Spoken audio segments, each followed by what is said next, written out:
Hello everyone, हाय दोस्तों, नमस्कार। You most welcome at the olive board platform. मैं हूं आपका होस्ट और दोस्त पार्थ। आइए स्टार्ट करते हैं आज की इस क्लास को। दोस्तों, आज है प्रैक्टिस मॉक मॉक नंबर 16। जैसा कि आपको साफ साफ दिखाई दे रहा है, हम लोग 15 मार्क्स लगा चुके थे कल तक। आज है मॉक नंबर 16, जिसको बहुत ही बेहतरीन ढंग से सभी के सभी क्वेश्चन हम लगाने वाले हैं। लेकिन हाँ, मैं आपसे कहना बस ये चाहूंगा कि आपके पास एक कॉपी और एक पेन जरूर होना चाहिए। और कॉपी पेन होने के साथ साथ मुझे प्लीज बता दें कि am I audible and visible both? क्या आप सब लोग मुझे सुन और देख दोनों पा रहे हैं? यदि ऐसा है तो फिर मस्ती से हम क्लास स्टार्ट करते हैं अपनी। चलिए, तो दोस्तों, रूल्स एंड रेगुलेशंस वही हैं। आपको हर एक क्वेश्चन के लिए 30 सेकंड दिए जाएंगे और विद इन 30 सेकंड आपको अपनी स्पीड और टाइम को बनाते हुए क्वेश्चन को फिनिश करना है। ठीक है, तो स्टार्ट करूंगा नंबर 1 क्वेश्चन के साथ। आज क्वेश्चन थोड़े कम हैं, लेकिन हाँ मजबूत हैं। तो आप कोशिश करेंगे आउट ऑफ आउट स्कोर करने की। यदि कहीं कोई गलत होता है क्वेश्चन, तो चिंता और घबराना नहीं है। हमें हमें उसको समझना है कि गलत क्यों हुआ, एनालाइज करना है, जिससे कि नेक्स्ट टाइम नेक्स्ट मॉक में हम ऐसी गलती ना करें और मार्क्स गेन कर सकें। ठीक है, वैसे ऐसा होगा नहीं, लेकिन फिर भी मैं ऐसा कह दे रहा हूं। वीडियो को लाइक जरूर करें और अपने सभी दोस्तों को शेयर कर दें। ठीक है, चलिए दोस्तों, स्टार्ट करते हैं नंबर 1 क्वेश्चन के साथ। आप सभी की स्क्रीन पर आप सबके लिए दोस्तों ये है एरर आप सबके लिए, और आपको मैं दूंगा 30 सेकंड का टाइम। जैसा कि मैं आपसे पहले ही कह देता हूं, your time starts now of 30 seconds. Read the sentence carefully and let me know what should be the right answer.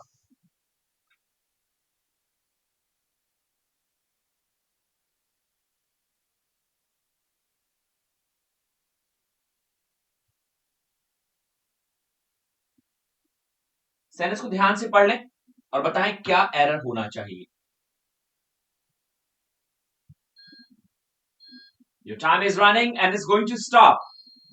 And it is stop, guys. It is. Your time is done. Your time is over. Everyone, look at here. ध्यान से देखेंगे आप लोग। सेनेस ने कहा subcontractors are small business owners. Subcontractors जो होते हैं वो स्मॉल बिजनेस ऑनर्स होते हैं। Subcontractors are small business owners. Who is responsible? जो रेस्पॉन्सिबल होते हैं, कौन? ऑनर्स। वो रिस्पॉन्सिबल होते हैं for the self employment taxes that cover both medicare and social security taxes. तो सेंटेंस बहुत ही सिंपल है और मीनिंग भी बहुत आसान निकाल रहा है। सब कॉन्ट्रैक्टर्स जो होते हैं वो स्मॉल बिजनेस ओनर्स होते हैं, जो रिस्पॉन्सिबल होते हैं सेल्फ एम्प्लॉयमेंट टैक्सेस के लिए, जो कि कवर करता है दोनों चीज, मेडिकेयर और सोशल सिक्योरिटी टैक्सेस को। तो यही लोग रिस्पॉन्सिबल होते हैं। आपको बताना है कि इस सेंटेंस में एरर क्या है। तो भाई सिंपल सा एरर है, सब कॉन्ट्रैक्टर्स प्लूरल है, तो वर्ब दोस्तों प्लूरल लगी है आर, कहीं कोई दिक्कत नहीं है। ये हु जो आया है ये आया है ओनर्स के लिए, ओनर्स प्लूरल है, तो भाई ये भी तो प्लूरल होना चाहिए था। तो यहां पे in place of is we have to use are, and now this one is fine. In place of is you have to use are, and why? What is the reason behind it? The very simple reason दोस्तों, because plural subject takes plural verb. Plural subject takes plural verb, and owners is what? Owners is a plural word, so therefore we have to do are over there in place of is. But again we have to find out that which option is the right option, means where is the error. So here who are responsible, that must be the right one. In place of is you have to put are, and your answer is number A. Am I clear to everybody? Wasn't it simple? Or do you think, is it a rocket science? Oh, come on. No, not at all. It was not a rocket science. It was simple. Just what you need to have, or you need to give your concentration, right? If you are fully concentrated on something, then easily you can get the error. Okay, come on. Number second, dosto, on your screen. Read the sentence carefully and do this error.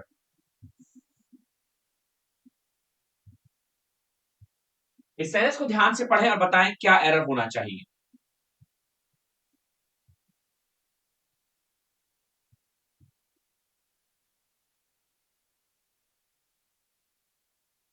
इस sentence को गौर से पढ़ें और देखें क्या error होना चाहिए इसमें।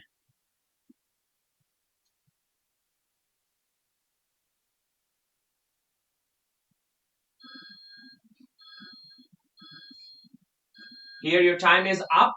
Your time is up दोस्तों। सेंटेंस ने कहा these expenses have to ordinary and necessary। ये जो expenses है ना, ये जो खर्चे हैं, इनको साधारण होना चाहिए और आवश्यक होना चाहिए for the operation of a self-employed business को लेकर। These expenses have to ordinary and necessary for the operation of a self-employed business। जो खुद से हम बिजनेस करते हैं, जो सेल्फ एम्प्लॉयड बिजनेस होता है, उसके लिए जो खर्चे हैं ये साधारण और आवश्यक होने ही होने चाहिए। तो भैया होने की इंग्लिश कहां है यहाँ पे? हैव टू तो है कि चलो हैव टू, लेकिन हैव टू के बाद तो वर्ब आती है ना। आप यदि हैव टू और हैज टू का यूज जानते हैं तो आप ये अच्छे से जानते होंगे, have to and has to. ये स्क्रीन हिल क्यों रही है भाई? Okay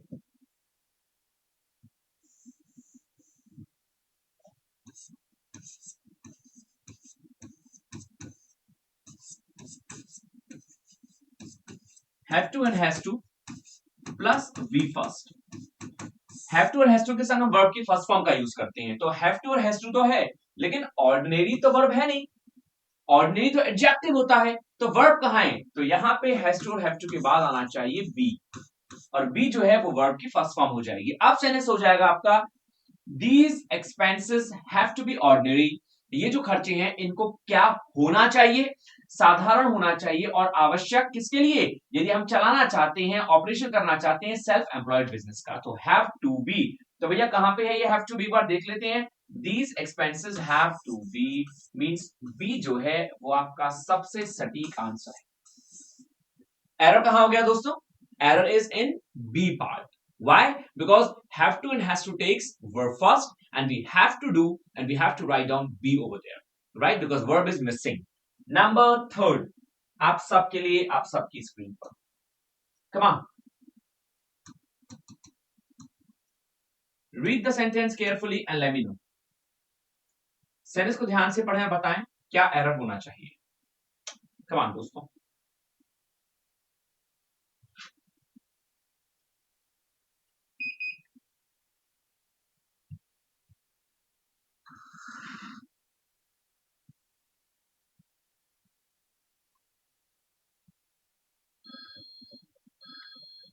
Your time is about to up. Your time is about to up दोस्तों, and stop. Your time is over. He was surprised, वो बहुत सरप्राइज हुआ, to find खोजने में, out to find out that his annual income report जो है did not include any tax deduction। उसकी annual income report में किसी भी प्रकार का टैक्स डिडक्शन नहीं हुआ। वो इस चीज को लेके बहुत ज्यादा आश्चर्य में आ गया, वो इस चीज को लेके बहुत ज्यादा सरप्राइज हुआ। So what must be the right answer? Error बहुत सिंपल है, there is a very simple error inside this one. He was surprised, वो सरप्राइज हुआ, तो ठीक है भैया।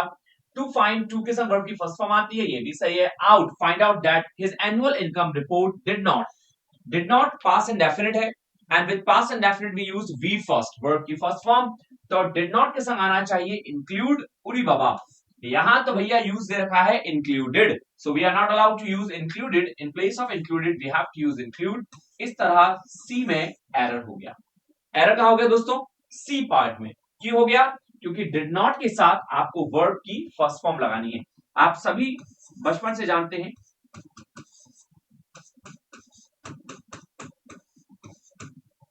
Did plus V first, did के साथ वी फर्स्ट का यूज होता है, और वी फर्स्ट का यूज क्यों होता है? क्योंकि डिड पास्ट इंडेफिनिट का बाशिंदा है, पास्ट इंडेफिनिट का वर्ड है जो कि ऑलरेडी वर्ब की सेकंड फॉर्म में है। जब ऑलरेडी वर्ब की सेकंड फॉर्म डिड है तो भैया दोबारा वर्ब की सेकंड फॉर्म क्यों लगाओगे? तो इसीलिए हमें वर्ब की फर्स्ट फॉर्म यूज करनी पड़ेगी। Therefore we use did plus V first, मतलब did not plus include, not included. तो the right answer is one and only C. Is it clear? सबको क्लियर हो गया? चलिए next, number 4. Your time starts now. Read the sentence carefully and let me know. Sentence को ध्यान से पढ़ें और बताएं क्या एरर होना चाहिए।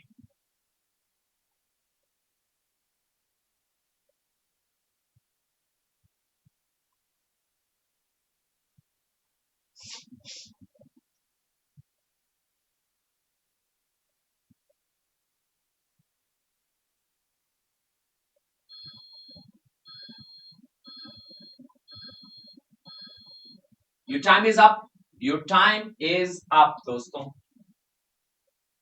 The company offered great dental and medical benefits.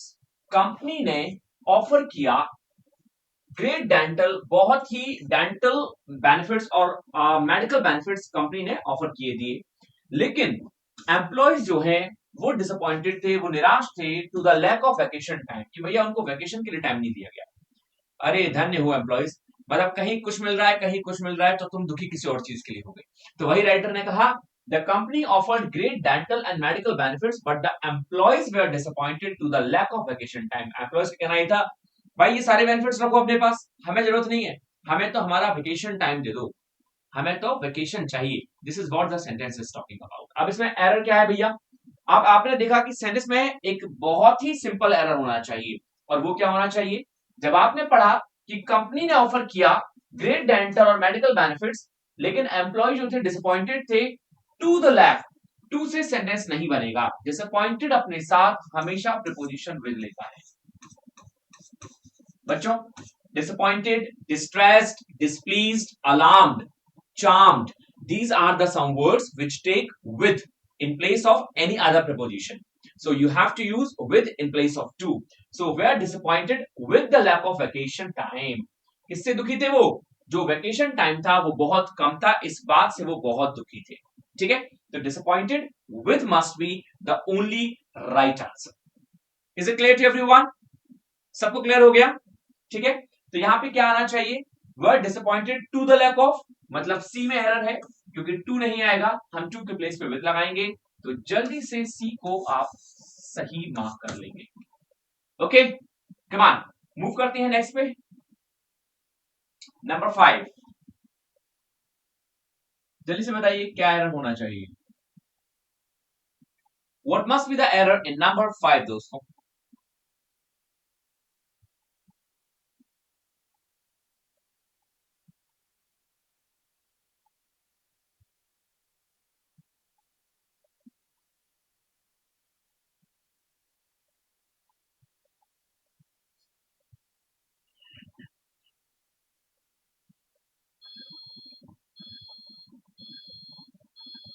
Your time is up, your time is up दोस्तों। सेंस ने कहा after years of work in a traditional office setting, सालों काम करने के बाद ट्रेडिशनल ऑफिस सेटिंग में शी डिसाइडेड टू बिकम, उसने डिसाइड किया बनने का self unemployed and start her own business. उसने कहा कि यार मैं काम छोड़ दूंगी और मैं खुद का स्टार्टअप करूंगी। फिर से देखेंगे, after years of work in a traditional office, एक परंपरागत एक बहुत ही पुराने ऑफिस में काम करते हुए बहुत सालों तक उसने डिसाइड कर लिया, she become decided to become self unemployed, कि वो अनएम्प्लॉयड बन जाएगी, मतलब वो काम काज नहीं करेगी, वो छोड़ देगी, and start her own business, और अपने खुद के बिजनेस को स्टार्ट करेगी। आप सभी को पता है और बहुत अच्छे से पता है कि प्रीपोजिशन जो होती हैं, नहीं पता तो इसको लिख लेंगे। प्रीपोजिशन के साथ दोस्तों यदि कोई वर्ब का यूज करते हैं तो वो वर्ब हमेशा आईएनजी फॉर्म में आती है। यदि आप कभी भी किसी भी प्रीपोजिशन का यूज करेंगे तो प्रीपोजिशन के साथ आने वाली वर्ब हमेशा आईएनजी फॉर्म में होगी। तो यहाँ पे प्रीपोजिशन लग रहा है ऑफ, और ऑफ के साथ वर्क नहीं, आपको यहाँ पे वर्किंग कर देना चाहिए। तो सेनेस हो गया आफ्टर इयर्स ऑफ वर्किंग, सालों मुद्दतों के बाद, सालों काम करने के बाद, after years of working in a traditional office, एक परंपरागत ऑफिस में, ऑफिस सेटिंग में, शी डिसाइडेड टू बिकम, उसने डिसाइड किया बनने का क्या? Self unemployed and start her own business, और उसने खुद का काम स्टार्ट कर दिया। Is it clear everyone? Simple है, आप सबके लिए कर सकते हैं। चलिए, so this one was number 5, लेकिन यहाँ पे एरर कहां होगा? अब हमें जल्दी से यहाँ पे देखना है। कहा गया and start after years of working, मतलब ऑफ के बाद वर्ब की आईएनजी फॉर्म। तो यहाँ पे आपका एरर हो गया नंबर सी, जल्दी से सी को आंसर लगा लेंगे। क्लियर? नंबर नेक्स्ट, नंबर 6 दोस्तों, come on, let me know what should be the right answer. क्या सही आंसर होना चाहिए नंबर 6 का? Read the sentence carefully and बताएं मुझे।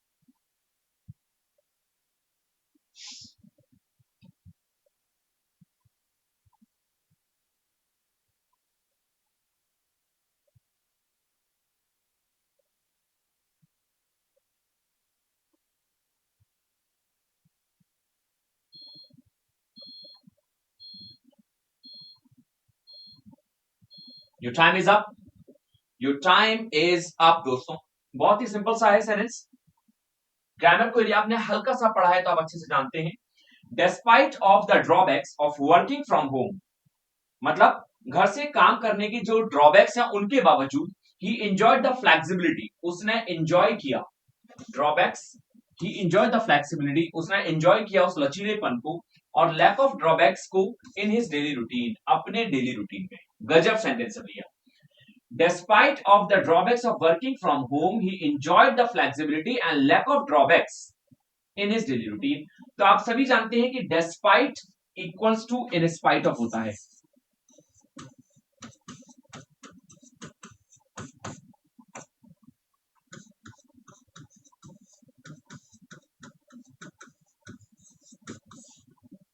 Everybody knows this one, सबने पढ़ा है और सभी जानते हैं। Despite equals to in spite of होता है दोस्तों। तो इस बात को आप गांठ बांध लीजिए और ध्यान रखिए।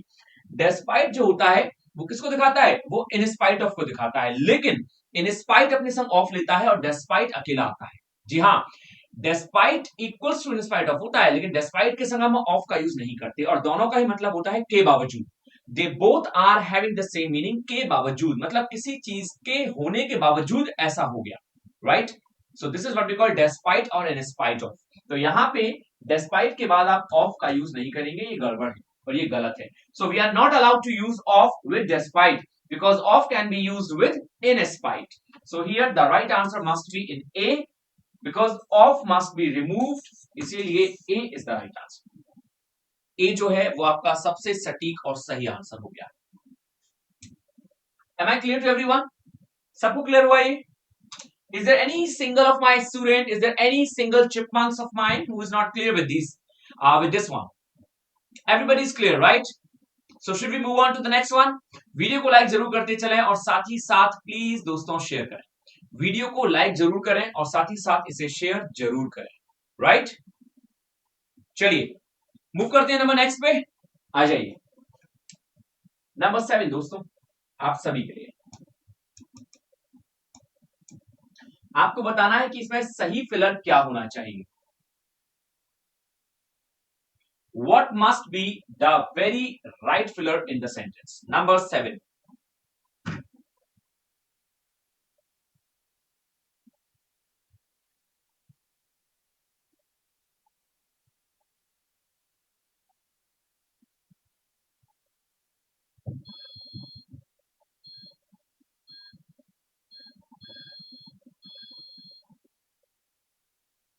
And here your time is up.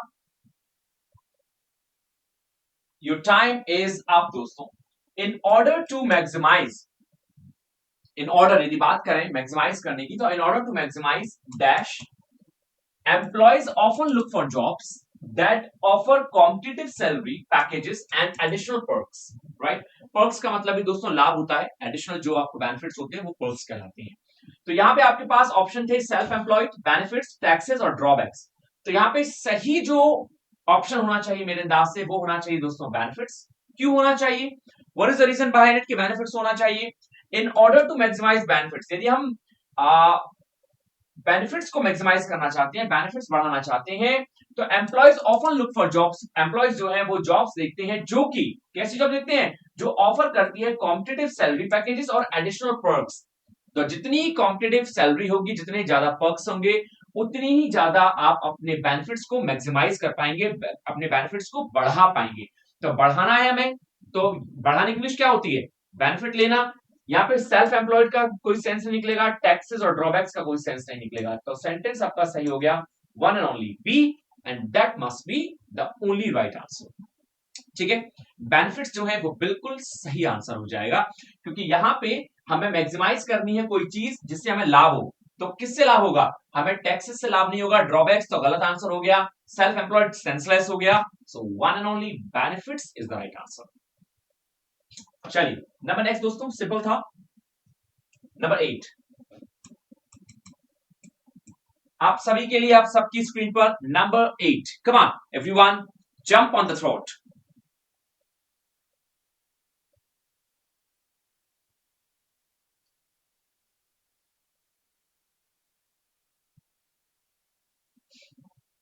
That's very good. Very nice answer.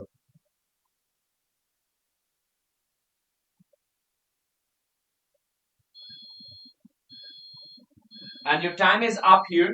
Your time is up, दोस्तों. समय समाप्ति की घोषणा आप सबके लिए. सेनेस ने कहा many entrepreneurs choose to be. बहुत सारे एंटरप्रेन्योर्स होते हैं, बहुत सारे ऐसे लोग होते हैं जो बिजनेस करते हैं. Many entrepreneurs चूज करते हैं to be dash. क्या? As it provides them, जैसा कि ये चीज प्रोवाइड कराती है उन्हें with greater control over their work, उनके काम के लिए बहुत ज्यादा control, and potential for higher income, और उनमें पोटेंशियल देती है हायर इनकम को लेकर. एक हायर इनकम की पोटेंशियल आ जाती है. तो राइटर ने कहा many entrepreneur choose to be. बहुत सारे एंटरप्रेन्योर्स ऐसे होते हैं जो क्या बनना पसंद करते हैं. तो बनने के लिए बेनिफिट्स तो आएगा नहीं, टैक्सेस और ड्रॉबैक्स नहीं आएगा, तो केवल यहां पे आपके पास एक ही ऑप्शन बचा, and that's we call self employed, जिसका सबने सही आंसर दिया है. Everybody has given the right answer. I clap for everyone. I truly praise. Commendable performance, दोस्तों. Commendable. And that's very good and nice. Many entrepreneurs choose to be self-employed. वो self-employed बनना चाहते हैं. क्यों? क्योंकि भैया वो जानते हैं कि greater control होगा उनके काम पे, और potential जो होगी वो उनकी बहुत ज्यादा होगी, potential income जो होगी. ठीक? सबको मजा आना चाहिए दोस्तों, इसलिए मस्ती से सेंटेंस करते जाएंगे, समझते जाएंगे और आनंद लेते जाएंगे. Read number 9 and tell me the right answer.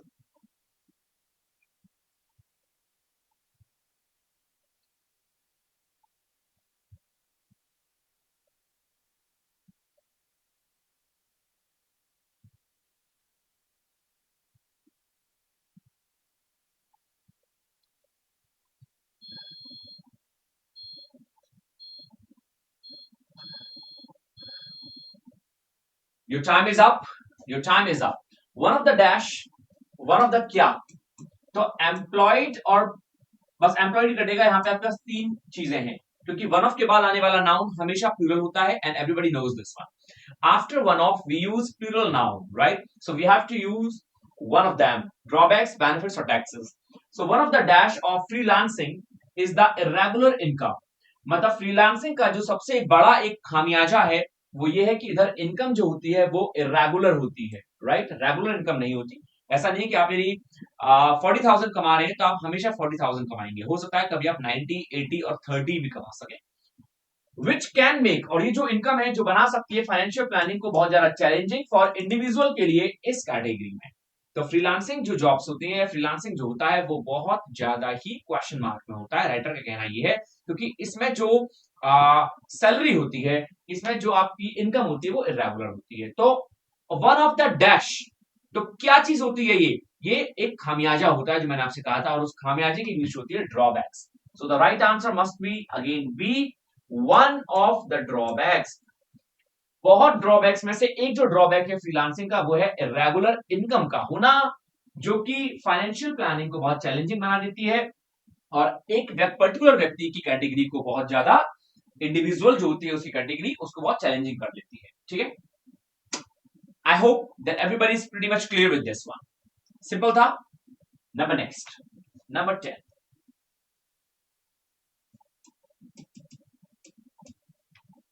Come on everybody, what should be the right answer of number 10? आप सबकी स्क्रीन पर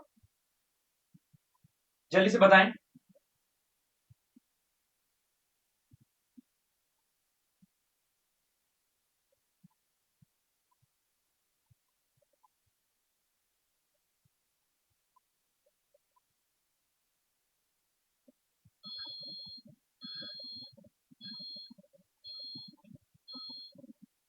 And your time is up.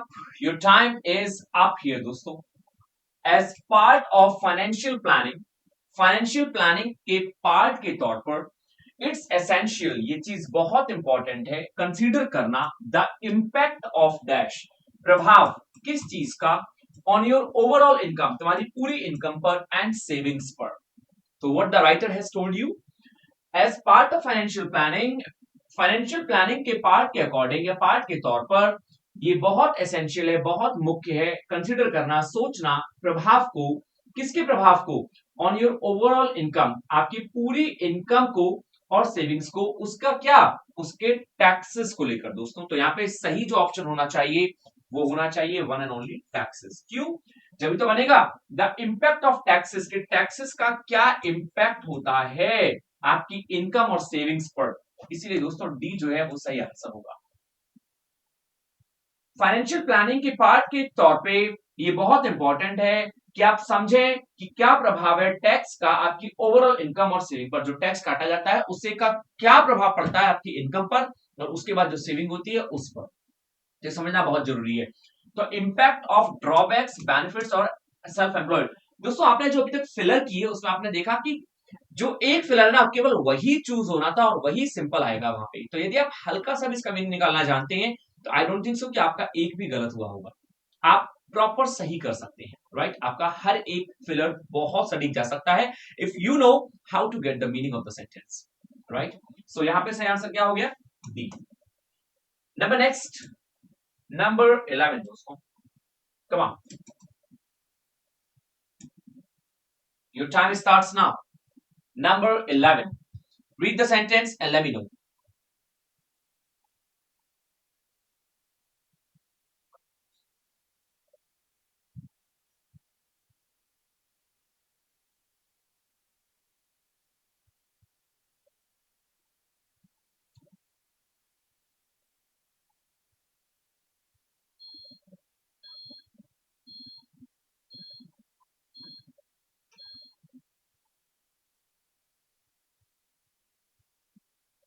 Your time is up.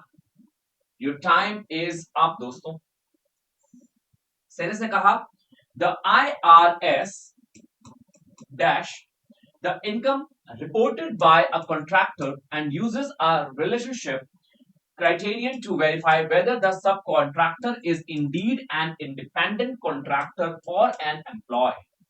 तो राइटर बहुत अच्छे से कहना चाह रहा है कि जो IRS है वो क्या करता है, इनकम को जो रिपोर्ट की जाती है कॉन्ट्रैक्टर के द्वारा और यूज की जाती है रिलेशनशिप को लेकर क्राइटेरियन टू वेरीफाई करने के लिए कि क्या सब कॉन्ट्रैक्टर जो है वो वास्तव में इंडिपेंडेंट कॉन्ट्रैक्टर है या फिर एक एम्प्लॉय है। तो आईआरएस का काम क्या है, वेलकम करना, रेजिस करना या सीजिस करना। हाँ, आईआरएस का काम है इन्वेस्टिगेशन करना। तो स्क्रूटनाइज का मतलब होता है एग्जामिन करना किसी भी चीज को, राइट, जिसे आप कहते हैं investigate.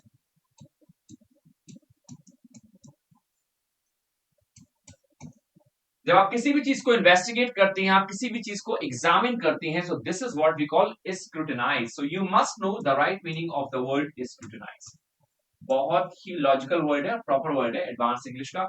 The IRS scrutinizes, IRS जो है वो इन्वेस्टिगेशन करता है इनकम का जो रिपोर्ट की जाती है कॉन्ट्रैक्टर के द्वारा और यूज की जाती है, and uses are relationship criterion, और यूज की जाती है रिलेशनशिप क्राइटेरियन को लेकर टू वेरीफाई करने के लिए कि क्या सब कॉन्ट्रैक्टर जो है वो वास्तव में इंडिपेंडेंट कॉन्ट्रैक्टर है या फिर एक एम्प्लॉय है।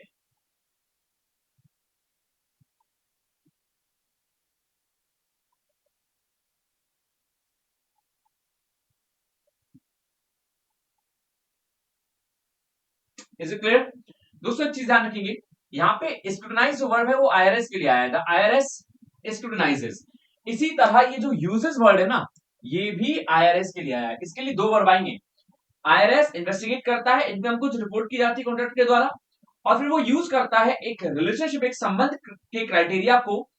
और संबंध काय का संबंध ये है दोस्तों, एम्प्लॉय या कॉन्ट्रैक्टर है वो कौन है, इस चीज के संबंध को वो वेरीफाई करने के लिए एक क्राइटेरिया अपनाता है। This is what the sentence is saying. यही चीज है जो सेंटेंस आपसे कहना चाह रहा है। क्लियर। तो दोस्तों ये है आज के 11 क्वेश्चन। आज मैं आपको 11 ही करवा पाऊंगा, right, because we have some other things today. So anyway, no worry for that. जैसा कि क्लास आपकी डेली होनी है, हम लोग डेली क्वेश्चन करेंगे। तो मैं जानता हूं और मैं सोचता भी हूं कि there are so many students who will think कि सर केवल 11, why not more and more. हम लोग ज्यादा ही करेंगे, लेकिन आज because today I have some job to do, so therefore we guys are going to complete only 11 questions, and more than that we are gonna continue tomorrow. फिर से continue करेंगे कल के लिए। और that's what all for today. Finish करते हैं आज की क्लास हम लोग यहीं पे। लेकिन मैं आपसे बस एक ही चीज कहना चाहूंगा सभी से, which is one of the most important, video को लाइक करें और दोस्तों शेयर करें जितना हो सके, राइट। एग्जाम की तैयारी करें, बिगुल बज चुका है, बस जरूरत है तो नगाड़े बजाने की। नगाड़े बजा रहे हैं, लेकिन नगाड़े आप मत बजाइएगा, वो आपका रिजल्ट बजाएगा। ठीक है, तो कोशिश करते रहे, बस क्लासेस को कंटिन्यू करें। और यदि कहीं कोई क्वेश्चन है, if you have any kind of question, don't blush for asking me, आप मस्ती से मुझसे पूछ सकते हैं।